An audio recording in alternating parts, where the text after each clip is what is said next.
ரொம்ப குண்டா இருக்கேன்னு சொல்லி கேலிக்கும் அண்டலுக்கும் ஆளாகும்போது நான் ஒரு சின்ன சர்ஜரி பண்ணிக்கிட்டேன் உடம்பு குறைக்கிறதுக்காக. ஜெண்டர் அப்படின்னாவே உங்களுக்கு இந்த ரோல் தரேன், அந்த ரோல் தரேன் அப்படின்னு சொல்லிட்டு லொகேஷனா கூட வருவீங்கள, லொகேஷனா ஃப்ரெண்ட் தானே, லொகேஷனா எப்படி இருக்காங்க அப்படின்னு கேட்டு போவாங்க. சரி இந்த கை எந்த தானே என்ன எப்படா கேட்பீங்க மாதிரி தோணும் நடுவில்.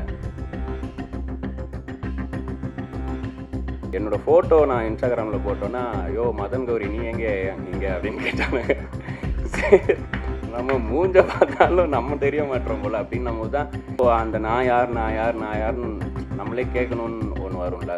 எல்லாத்துக்குமே 29 பற்றி சொல்லிட்டு இருக்கீங்க. எனக்கு 29ல ஒரு பெரிய ஒரு இது நடந்துச்சு அப்படின்னா மிஸ் குவாகம் 2025 சொல்லலாம்.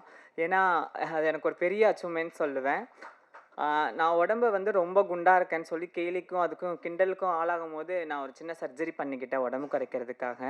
ஸோ அது பண்ணிட்டு போயிட்டு அந்த கோவில் ஃபங்க்ஷன் அட்டன் பண்ணுறதுக்காக சும்மா நடந்து போனேன். ஸோ அதை வந்து ட்ரெண்ட் ஆக்கி வைரல் ஆக்கி இன்னைக்கு இந்த ஒரு பெரிய படத்தில் வந்து நிற்க வச்சிருக்குன்னே சொல்லலாம். அப்போ எனக்கு வயசு 29, இப்போ 30 ஆயிடுச்சு. ஸோ வந்து என்னால் மறக்கவே முடியாது. ஸோ அந்த மூமெண்ட் வந்து எனக்கு 29 சொல்லலாம். ஸோ எல்லாத்துக்குமே 29ல ஒரு ஒன்று இருக்கும்போது சார் வந்து சொன்னார். Assistant director Madan Kumar sir பேசினாங்க, சரவணகுமார் எல்லாருமே பேசி கூப்பிட்டாங்க. சார்கிட்ட உட்காந்து பேசினேன், ரத்னகுமார் சார்கிட்ட உட்காந்து பேசினேன், ஸ்டோரி சொன்னார். அப்போவுமே என்கிட்ட ஃபஸ்ட்டு சொன்னதே வந்து அப்போவே என்கிட்ட சொல்லிட்டாரு, மூவி நேம் வந்து 29 தாம்மா அப்படின்னு எனக்கு ஃபஸ்ட்டு அவர் சொல்லிட்டாரு. ஸோ எனக்கு வந்து ரொம்ப ஹாப்பியாக இருந்துச்சு. இந்த படம் நடித்ததில் எனக்கு ரொம்ப ரொம்ப ரொம்ப ரொம்ப தேங்க்யூ. எல்லாத்துக்குமே ஒரு வகையான கேரக்டர் கொடுப்பாங்க. டிரான்ஸ்ஜெண்டர் அப்படின்னாவே உங்களுக்கு இந்த ரோல் தரேன், அந்த ரோல் தரேன் அப்படின்னு சொல்லிட்டு ஒரு அழகாக ஒரு அங்கீகாரமாக கொடுத்த ஃபஸ்ட்டு மூவின்னு நான் சொல்லுவேன். கண்டிப்பாக அதுக்கு நான் தேங்க் பண்ணுறேன். Thank you so much. தேங்க்யூ. சினிமாவில் டைரக்டர் ஆகணும்னு முடிவு பண்ணி ஹெச்எல்ல வேலையை விட்டு வந்தேன். வந்து சாலிடாக 12 இயர்ஸ் ஆச்சு நான் டேரக்டர்னு ஸ்க்ரீனில் பார்க்க. அப்போ தான் இந்த 29 நெருங்கும் போது வீட்டில் கல்யாண ப்ரெஷர். அதாவது அதான் 29லேருந்து 30 தொட்டோன்னா ஜாதகம் ரிஜெக்ட் ஆகும், அப்ளிகேஷன் ஃபார்ம் ரிஜெக்ட் ஆகும். இப்போல்லாம் இளைஞர்கள் படம் பண்ண வந்துட்டாங்க அப்படின்னு சொல்லிட்டு ஸ்கிரிப்ட் ரிஜெக்ட் ஆகும். இந்த மாதிரி என்னோட 29ல் வந்து நான் ஒரு ஷார்ட் ஃபிலிம் பண்ணியிருந்தேன் மதுன்ட்டு. அந்த ஷார்ட் ஃபிலிமை காமிச்சிட்டு நான் வேற ஒரு ஸ்கிரிப்ட் நரேட் பண்ண போவேன். அது ஒரு 45 ப்ரொடியூசருக்கு நரேட் பண்ணேன். எல்லாரும் அழுவாங்க, கட்டி பிடிப்பாங்க.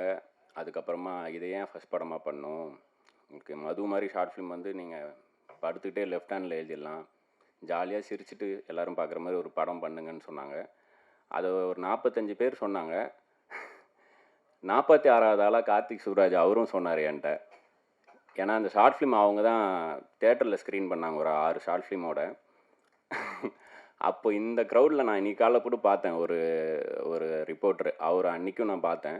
அவர் அந்த ஷார்ட் ஃபிலிம் எல்லாருமே பார்த்துட்டு வெளியே வந்தார். நாங்கள்லாம் டைரக்டர்ஸ் வரிசையாக நின்றுருந்தோம்.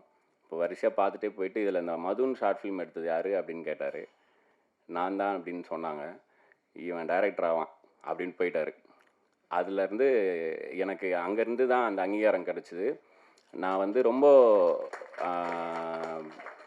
ரொம்ப எப்படி சொல்ல, கான்ட்ரவர்ஷியலான படங்கள் இப்போ ஆடை பண்ணும் போதும் சரி, குலு குலுன்ற டைட்டிலருந்தே வந்து நிறையா கன்ஃபியூஷன் இருந்துச்சு. ஏன்னா என்னால் அது என்ன டைட்டில்னு, நான் வந்து சந்தானம் மற்றும் பலர் நடிக்கும் அப்படின்னு கூட இல்லை, பலர் மற்றும் சந்தானம் நடிக்கும்னு போடணுன்னு இருந்தேன் குலுகுலுக்கு. குலுகுலுன்ற டைட்டில் எதை மீன் பண்ணுறது வரைக்கும் நான் செட் பண்ணணுன்னு நினச்சேன். அந்த ரஷ்டாக போய் முடிஞ்சுது. இருந்தாலுமே அப்போ கூட என்னை வேற ஒரு ஈவெண்ட்டில் ஒரு நீயே ஒளி கான்சர்ட்டில் தான் வேற ஒரு ஜேர்னலிஸ்ட் பார்த்தாரு. அவர் வந்து ஒரு நிமிஷம் எழுந்திரிங்கன்னு சொல்லிட்டு, நான் ஒரு வாட்டி உங்களை ஹக் பண்ணிக்கிட்டுமான்னு சொல்லிட்டு ஹக் பண்ணிவிட்டு, அந்த கேரக்டர் கொடுத்ததுக்காக நன்றி, பர்டிகுலராக ஒரு நாய்க்குட்டி இறந்துருக்கும், அதை கொண்டு போய் புதைச்சிட்டு அழுவார் ஒரு அந்த ஹீரோ அப்படின்னு சொல்லி. எனக்கு ஏன் இதை சொல்கிறேன்னா, எனக்கு எப்பயாவது தான் அந்த மாதிரி என்னை பார்க்குறவங்க எனக்காக என்னை பார்ப்பாங்க. அதுக்கு காரணமும் நான் தான் வச்சுப்போமே. நான் கார்த்திகேயன் சொன்ன மாதிரி நடுவில் வந்து நிறையா எழுத போகிறது, அப்புறம் இதெல்லாம் தான் எனக்கு வந்து இந்த மேடையை திரும்பவும் கொடுத்துருக்கு. பட் நான் வந்து ஒரு பாயிண்ட் மேலே என்னை யாராவது எங்கேயாவது பார்த்தாங்கன்னா, ப்ரோ நீங்கள் ரத்னா தானே அப்படின்னு வருவாங்க, கட்டி பிடிப்பாங்க. நானும் விஜய்னா ஃபேன் தான் அப்படின்னு சொல்லிட்டு கை கொடுத்துட்டு விஜய்னா எப்படி இருக்காங்க கேட்டு போவாங்க. திடீர்னு ரேண்டமாக எங்கேயாவது க்ரௌடில் பார்த்தாங்கன்னா அண்ணான்னு ஓடி வருவாங்க. அப்புறம் நீங்கள் லொகேஷனா கூட வருவீங்களே, லொகேஷனா ஃப்ரெண்ட் தானே, லொகேஷனா எப்படி இருக்காங்க அப்படின்னு கேட்டு போவாங்க. சரி இந்த கை எந்த தானே என்ன எப்படா கேட்பீங்க மாதிரி தோணும் நடுவில். அப்போது சரி அது ஓகே அப்படின்னு விட்டேன். அப்புறம் என்னோட ஃபோட்டோ நான் இன்ஸ்டாகிராமில் போட்டோன்னா, "யோ மதன் கௌரி நீ எங்கே இங்கே?" அப்படின்னு கேட்டானுங்க. சரி, நம்ம மூஞ்ச பார்த்தாலும் நம்ம தெரிய மாட்டோம் போல அப்படின்னும்போது தான், இப்போ அந்த நான் யார் நான் யார் நான் யாருன்னு நம்மளே கேட்கணும்னு ஒன்று வரும்ல, அது வந்துச்சு. இன்ஃபேக்ட் என்னோட எனக்கு வந்து இந்த 29th இயரில் தான் லோகேஷ்னு ஒரு ஒரு பெரிய பிம்பம் எனக்கு சின்ன நண்பனாக கிடச்சி, இப்போ வரைக்கும் நான் வந்ததுக்கு காரணமும் முக்கியமான காரணம் லோகேஷ். அண்ட் கார்த்தி சுப்புராஜ் அவர் வந்து நான் ரொம்ப ஸ்டபானா என் படம் அதான் பண்ணுவேன்னு இருந்தேன். அப்போ தான் அவர் சொன்னார், நானே என் கதையை 2வது படமாக தான் பண்ணேன். படம் பண்ணுறது தான் மேட்ரு, அதுக்கப்புறம் பண்ணிடலாம் படம் அப்படின்னு சொன்னார். அப்படி தான் நான் அறிமுகமானேன். ஸோ மது மேதமாக நான் காரணமாக இருந்த ப்ரொடக்ஷன் ஹவுஸ் இந்த ஸ்டோன் பெஞ்ச். அவங்களோட 17வது படம் இல்லை, இது 17வது படம். எனக்கு இது 4வது படம். நடுவில் அங்கேயும் எல்லாம் அவங்களும் ஒரு சுற்றி நாங்களும் ஒரு சுற்றி திரும்பவும் கோட்டை அழிச்சிட்டு ஃபஸ்ட்லேருந்து ஆரம்பிக்கணும்னு ஆரம்பித்த படம். ஏன் 29 யோசிக்கும் போது எனக்கு அதான் தோணுச்சு. ஏன்னா நான் சொன்னல, எனக்கு அந்த மாதிரி ஒரு கெட்ட தாட்டே வந்துச்சு, நெகட்டிவாக இருந்தன்ட்டு. அப்போ வந்து இங்கே இப்போ எடிட்டர் பேசினார்ல, அவரோட எடிட்டிங் ஸ்டுடியோவில் இருக்கும்போது அவர் தான் வந்து பீஸ் ஆஃப் மைண்டு உங்களுக்கு வேணும்னா ஏதாவது உள் தேட முடியலன்னா வெளியே தேடுங்க, மாலை போடுறீங்களா, நான் அந்த மாதிரி மலைக்கு போவேன் அப்படின்னு சொன்னாருன்னு தான் இந்த இந்த ஸ்பிரிச்சுவல் சைடும் எனக்கு வந்தது. இது என்னோடய 10வது வருஷம். நான் அந்த மலைக்கு போகும்போது எனக்கு கடவுள் இருக்கார் இல்லை, நான் என்னை பொறுத்த வரைக்கும் உடம்பு தான் கடவுள், மனசு தான் தெய்வம், அப்படி தான் நான் நினச்சிப்பேன். அதை நம்ம உள்ளே சரியாக பார்த்துக்க முடியலன்னா வெளியே தேடிப்போம், அவ்வளோதான். ஸோ நான் அப்படி மலைக்கு போகும்போது, பெரிய பாதையில் போகும்போது கொஞ்சம் தூரம் ஏறும்போது முட்டி வலிக்க ஆரம்பிக்குது. இப்போ ஏறிட்டே இருக்குமே, கொஞ்ச நேரம் இறங்குற மாதிரி இருந்தால் நல்லா இருக்குமே அப்படின்னு நினைக்கும் போது இறக்கம் வந்துச்சு. இறங்கிட்டே இருக்கும்போது பிரேக் போட்டு இறங்கி விரல்லாம் வலிக்க ஆரம்பிச்சிச்சு. என்னடா அது இறங்கவும் இவ்வளோ கஷ்டமாக இருக்குது, கொஞ்ச நேரம் சமமாக வந்தால் பரவாயில்லன்னு நினச்சா, சமமாக ஒரு டெரென் வந்துச்சு. ஆனால் மொட்டை வெயில், கல் முள்ளெல்லாம் குத்துது.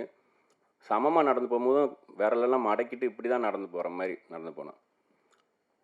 ஏறவும் கஷ்டமாக இருக்குது, இறங்கவும் கஷ்டமாக இருக்குது, சமமாக போகவும் கஷ்டமாக இருக்கும்போது தான் எனக்கு அந்த மலை கற்று தந்துச்சு. இப்படியே இருந்தால் எப்படி இருந்தாலும் கஷ்டம், கொஞ்ச நேரம் ஏறணும், கொஞ்ச நேரம் இறங்கணும், கொஞ்ச நேரம் சமமாக போகணும் அப்படின்றதே எனக்கு அந்த ஒரு ஜேர்னி தான் கற்றுக் கொடுத்தது. ஸோ அதை யாருமே எனக்கு அங்கே போகும்போது அதுதான் யூனிவர்ஸ்ன்னு சிம்பிளாக முடிச்சிடுறாங்க, நம்ம மேனிஃபெஸ்ட் பண்ணுறது நடக்கும்ன்ட்டு. ஸோ இந்த படம் ஆரம்பிக்கும்போது நான் அப்படி தான் எடிட்டர் சதீஷை கூப்பிட்டேன். நான் ஒரு லோவாக இருந்த டைமில் அவர் எனக்கு ஒரு ஓப்பன் பண்ணி விட்ட மாதிரி, இப்போது அவரும் ஸ்ட்ரகிள் பண்ணிகிட்டு இருக்கும்போது நான் அந்த மாதிரி தான் இந்த டீமில் எல்லாருக்கும் அந்த மாதிரி பின்னாடி ஒரு கதை இருக்குது.